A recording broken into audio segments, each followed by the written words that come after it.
One right here, yeah. It's all hanging out right here.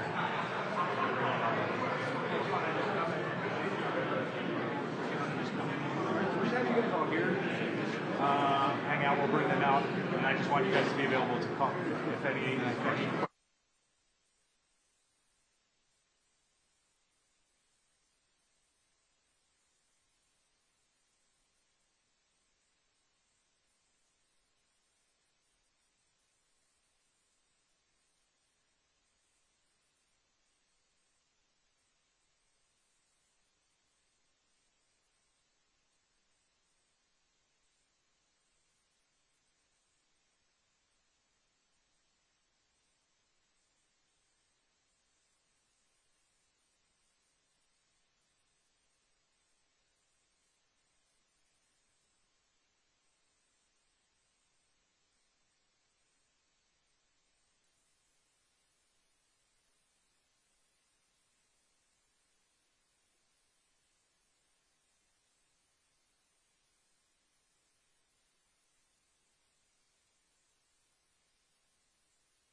unfortunately, this is my second natural disaster this year in my 10 months in office.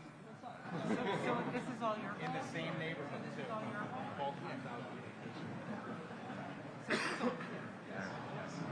Don't go on vacation. That's my rule now. Good. There's only the governor's vacation. heads up. Did you guys get white balance and everything? Yes or no?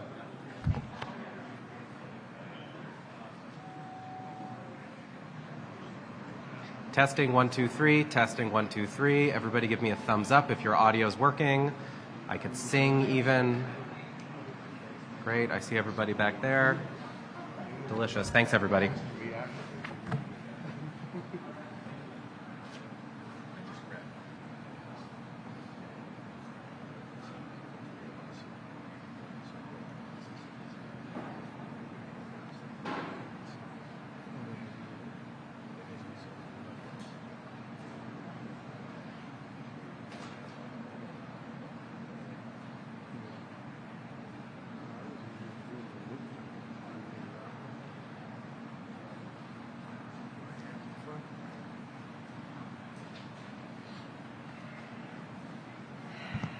Good afternoon. I wanted to take a few moments here to give a critical update on the wildfires that are affecting our state. Right now we have 15 wildfires, varying degrees of size and dangerousness, but particularly here in Orange and Ulster counties, I'd like to give an update. Right now, New York State is facing the largest wildfire since 2008.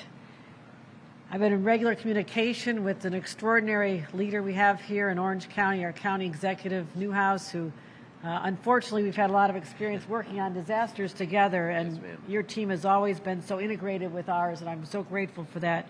Also working closely with County Executive Ulster County, Metzger. I want to share our current response right now. Most of the fires are contained, but we have a couple that still require our immediate attention. Ulster County, the White House fire reached between 600 and 700 acres. Reports are it's contained. We're watching it closely as the winds continue to pick up. But right now, our greatest concern is the Jennings Creek fire here in Orange County. It has spread to over 2,700 acres across the border, 5,000 if you include the acreage across the line with the New Jersey. So 5,000 acre fire, 2,700 acres of which are here in the state of New York. Neither of these fires are controlled or contained at this moment. Some of the residents have been voluntarily evacuated, but I want to emphasize that at this moment, no structures are currently under threat. Last night we had a very difficult touch and go situation, but I thank God for the teams we had on the ground that created the fire line necessary to protect these individuals' homes. They work so hard. It's a beautiful community, and I cannot imagine the level of stress that the residents of this great area of our state are going through right now. We've mounted a comprehensive state response since Friday. DEC Forest Rangers are leading the firefighting effort supported by New York State Park Rangers. As I mentioned the park rangers, I have to mention something that just breaks my heart to have to say. We did lose an 18-year-old, a brand new young man who just had his whole life ahead of him. Daryl Vasquez lost his life while trying to protect the lives of others. And we've extended our condolences to his family, but I'm sure that's a wound that'll take forever to heal. Reminds us of the dangerous work that these individuals do. When you look at the videos of the fires taken at close range on cell phones, it is frightening to see what individuals, and many are professionals, but also many are volunteer firefighters who've come from over 47 companies across the state of New York. I just saw some from East Hampton down the road, trying to support their brothers and sisters in uniform as we deal with these difficult challenges. I also want to talk about our response right now. State police helicopters are doing water drops and drone surveillance. I witnessed that as I came in on a helicopter a short time ago. Right now we have 2 National Guard Black Hawk helicopters. We have been requested by the county executive to continue our efforts to drop the water, which is so essential. We're bringing in Chinook helicopters, which has greater capacity. We just have to rotate the teams in and out, but we are there till the end. We also have State Fire and Emergency Management Coordination doing an amazing job. DOT heavy equipment is here, as well as I mentioned the local fire departments. We have over 377 heroes, people who left their security of their homes that are on the ground, and 66 of whom are state workers. And again, I've done a lot with our volunteer fire companies over the last couple months, just going out there, talking about how we're trying to invest in their training, trying to encourage more people to join the ranks. It is a family. And when something like this happens, the way they pull together and do everything from feed each other, look out for each other, whether they're in the station hearing their most recent directions and commands, or whether they're out there in a forest that is scorching with fire, hard to breathe, I am so in awe of all of them, and as the governor of this great state, I am forever grateful to all of them. The conditions we're facing are still pretty dire. This is one of the driest Octobers we've had on record. This has been a challenge for us because normally starting in September you see a lot more rainfall, the ground is saturated, and something like this would not have taken hold. We have not received enough rain. We had a little bit of rain over the last 48 hours, but not enough to extinguish the fires, and unfortunately there's no significant rainfall predicted in the immediate forecast. We're actually currently under a drought watch, level 2 of 5 on our drought scale. This requires water conservation, asking all New Yorkers to participate, but not a cause for panic. But it's absolutely critical that New Yorkers avoid any outdoor burning at this time. We've announcing today a statewide burn ban because the threats are too great, and we cannot have our resources directed to smaller fires. We need everybody, all hands on deck, on the major scale fires we have right here. So I'm asking everyone to comply with this until further notice. What that means is completely avoid outdoor burning. Don't leave any campfires, but you should not have campfires in the first place. So don't leave them attended, but don't have them. Exercise extreme caution with outdoor grills and report fires immediately. And again, as I said, start conserving water. Stay alert and monitor your local forecasts and law enforcement alerts. And we're hoping that cooler temperatures and higher humidity will help, but here we are. We'd love to have no wind. The winds are going to reach 25 miles an hour today. And that is just going to create turmoil, chaos, and a lot of uncertainty that we don't need right now. Now we're expecting that traditional weather conditions that we expect this time of year and through the winter should provide some relief from the drought, but we don't know how long this will last. This could be an atypical winter. So again, the conservation efforts we're asking everyone to undertake should continue for months. Again, I want to thank our first responders. I come here in person through floods and tornadoes, and unbelievably this same neighborhood that was affected with the fire had a tornado just this past year. And I want to thank all of them for stepping up and being there as we protect New Yorkers' homes and their lives. It's our number one priority, is keeping New Yorkers safe. With that, I'd like to introduce my incredible partner in government, County Executive Steve Newhouse. But I want to acknowledge, I forgot to acknowledge all the individuals here. When the noise stops, I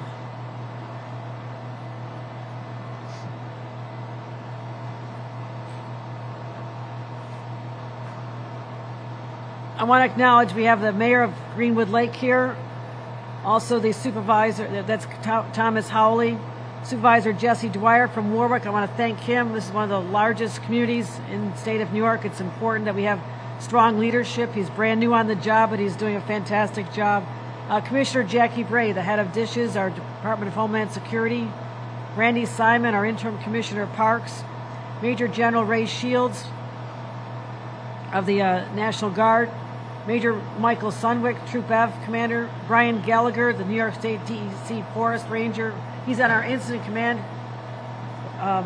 Commander, I want to thank Brian Gallagher. Brian, where are you?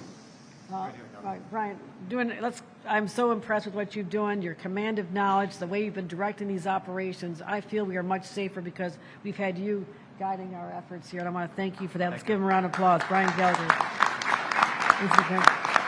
Assemblymember Carl Brabenek here. I want to thank our Assemblymember for joining us as well. And again, I want to list all the agencies. When you talk about a whole-of-government approach to solving problems, this is it.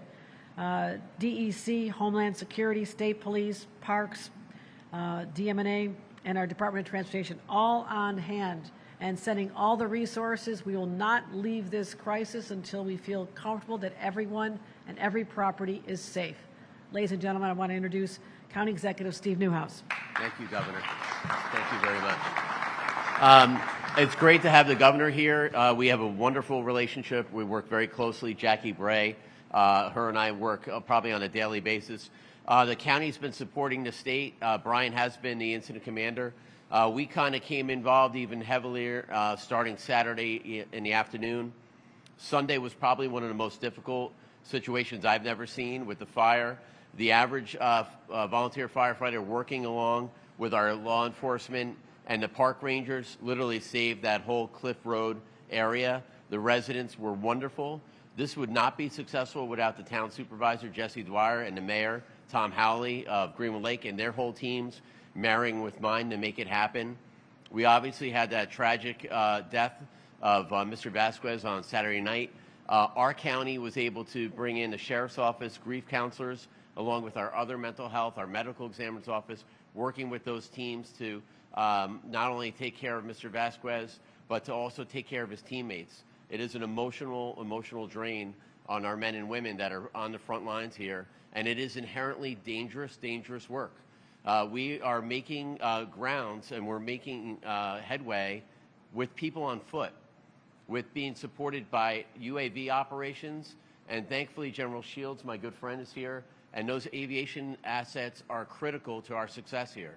We can't get to some of these places. We can't get bulldozers, excavators, and other heavy equipment to these areas, so we're depending on our men and women on foot, as well as our support from those air operations. So we would not be able to do it, again, without working like a team.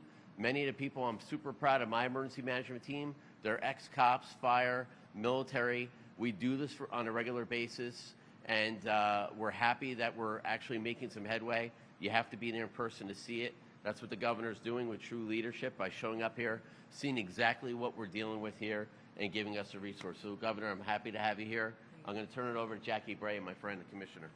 Thanks so much, County Executive. Thank you, Governor, as always, for showing up. It makes such a big difference.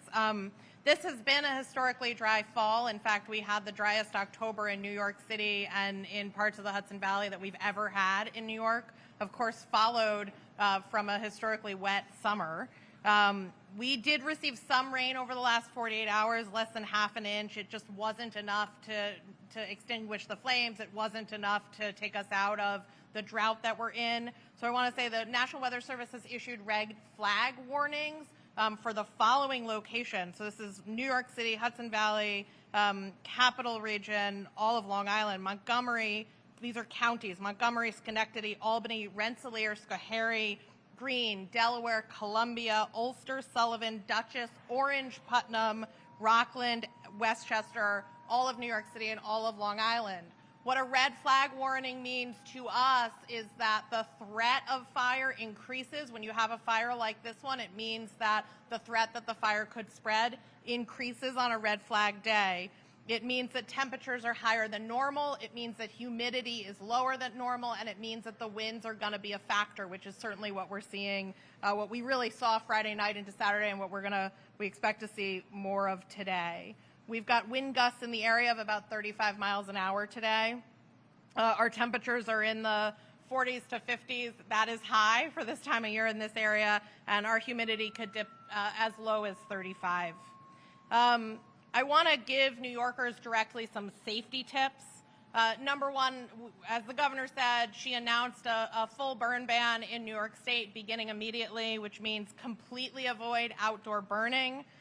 You exercise extreme caution around grills. In New York City, the mayor has suspended the use, has banned the use of any grills in the parks down there. Report fires immediately to local authorities. And some things, as the drought continues to conserve water, do your loads of laundry when the laundry is full, right? Don't do half a load. Wait until your dishwasher is full to run it. These things will really make a difference.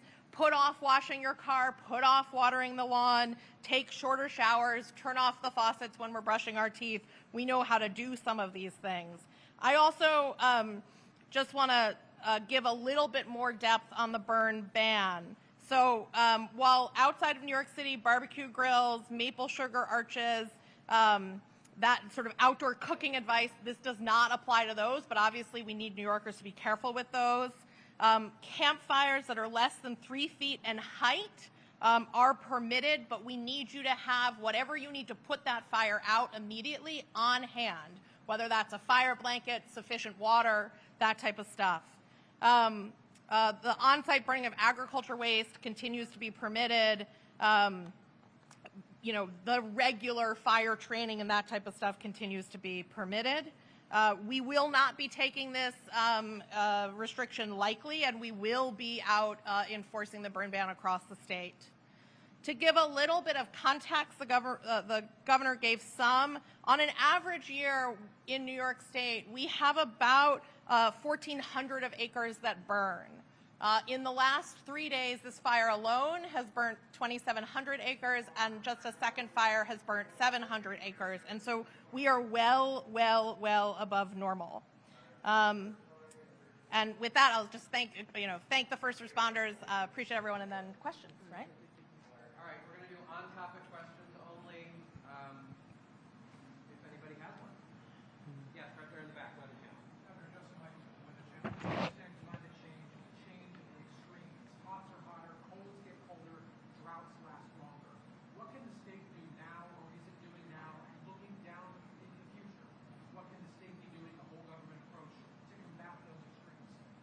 Well, part of it is making sure that our local county governments that are on the front lines of these wars have the resources they need. So we've been directly partnering with them to make sure that we're identifying the vulnerable spots, how we can help build resiliency. For example, on Long Island, we had a 1,000-year flooding event. Well, when we rebuild in Highland Falls that was devastated here in the Hudson Valley, 1,000-year flooding events.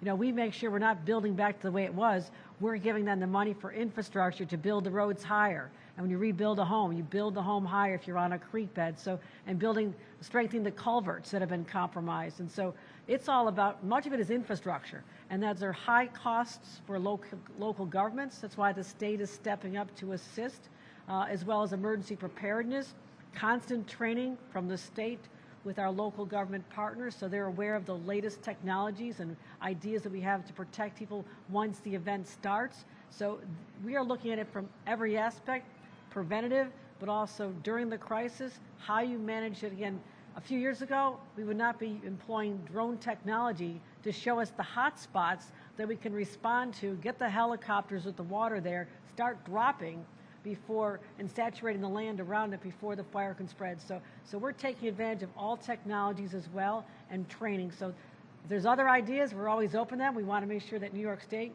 is first in the nation in terms of protecting our citizens. Again, the neighborhood we just left saw the fire. That had been hit by a tornado not long ago. Think about that, a tornado and a fire. Hurricanes have come here, massive flooding. Now we have droughts, record snow. New York State had the highest snowfall just a couple of years ago, 7 feet of snow where I come from in Buffalo. So I know about weather, but you don't know what to expect, so you prepare for the worst and hope for the best always. Back here, yeah. I know that exhaustion in terms of our first responders could be a concern here. This has gone on for so many days. You've thankfully given us a lot of resources here in Orange County, but can you talk a little bit about that, about how exhaustion might be coming into play right now? That's very true for our leadership team, but also those who are actually out there in harm's way. That's why we have 12-hour shifts. And I'm so grateful that we have fire companies from all over the state of New York that are rotating in to give them a break. Because you want to make sure you're at your best when you're out there, so your mind is sharp, you can make the decisions in a split second, because it could be a matter of life or death. So we're well aware of the dangers of exhaustion, and that's why we have a respite area, we have places that people can recharge, get some food, take a break, and have someone else go in their place for the duration of a shift. So is there anything else to add to that? Yeah. The governor activated the Fire Operations Center over the weekend. The Fire Operations Center coordinates mutual aid centrally, and so it's the state's responsible for making sure that there are fire companies from around the state that are showing up, and that's been very successful over the last couple days. And we'll keep pulling. If we've got to pull from Niagara, we'll pull from Niagara to make sure that they've got the resources here. There in the back. Yeah, you go ahead. Hi, Governor. Hi. We were with Dario Vasquez's family yesterday. He's graduating high school. Yeah. He's serving as a forest ranger. Can you talk about the training that's involved for your forest rangers to put them into these situations to try to put out this fire? And again, I can speak to that. broken hearts for this family, and I cannot imagine, as the mother of a son and daughter too, you lose a child after you get them through high school and they're on the cusp of starting their career. It is devastating. So you want to speak to the training? Yeah, I could speak to the training. Our basic wildland firefighters get what we call the basic wildland fire suppression course. And in that course, we also talk about fire behavior. And in fire behavior, we got 3 things that will affect it. It's basically the weather, it's topography, and fuels. That class is 40 hours long. It's 32 hours in a classroom setting, and then a full day of working operations, learning the hand tools, learning how to pump water, and more importantly, identifying all the risks that are out there and how to mitigate those risks so we keep ourselves in a dangerous situation as safe as we can while still protecting lives and property. Dario had that training? I will have to go to Parks on that. Yeah, Commissioner. Yeah, my name is Brian Gallagher. I'm a state forest ranger with the New York State Department of Environmental Conservation. Randy Simon, State Parks Commissioner. Dario was a park aide. He was clearing brush, flammable materials, creating the fire line. He wasn't out there fighting the fire per se, but he's creating the fire line to prep, to start to delineate the line to protect the communities around him. And no matter what the job is out there, these are dangerous jobs. And Dario was as committed and courageous as the men and women out there on the fire line today, those in the command center. And truly our hearts are out to his family. And I just want to thank County Exec for the peer counseling services that you provided our staff, and our Parks peer counseling services were also in the car within hours to meet with the teams who are still dealing with this tragedy themselves. Was this an accident, someone cutting a tree, and the tree accidentally fell on Mr. Vasquez? It's still under investigation, so we're looking at all the circumstances. So we don't have all the details just yet, but we're drilling in as deeply as we can on this one. All right, Gannett over here, last one. Alexander Rivera with Journal News, Lopez. You mentioned about high winds today. We are about 18 to 20 miles away from Rockland County. How concerned are you about the spread of the fire to Rockland County or to any of the other surrounding counties? Well, this is constantly being monitored by air surveillance. I just came from the command center where they have all kinds of monitors, large screens, and on the computers to identify the wind shifts, the vulnerable communities. Much of this area is remote, and it's hard to access by vehicles, but also there's not homes or property there. So that's important as well to know that the larger population areas are not in danger from this. But Commissioner, can you talk about the weather? Brian, You want to talk about Yeah, so right now, with this particular fire that we have really strong winds out of the northwest right now. So this fire is going to move to the north, to the southeast, right? The community of Tuxedo right now, we have some black fairly close to it, and that's where we have a glut of resources right now, monitoring to make sure that the fire is inside the control lines that we established 2 days ago. And they'll stay there until these high winds events dissipate, which will be tomorrow. And tomorrow, it's just a matter of patrolling those same areas to make sure those communities have a presence with law enforcement as well as fire resources. All right. All right, last one, Univision back here. That's really last one.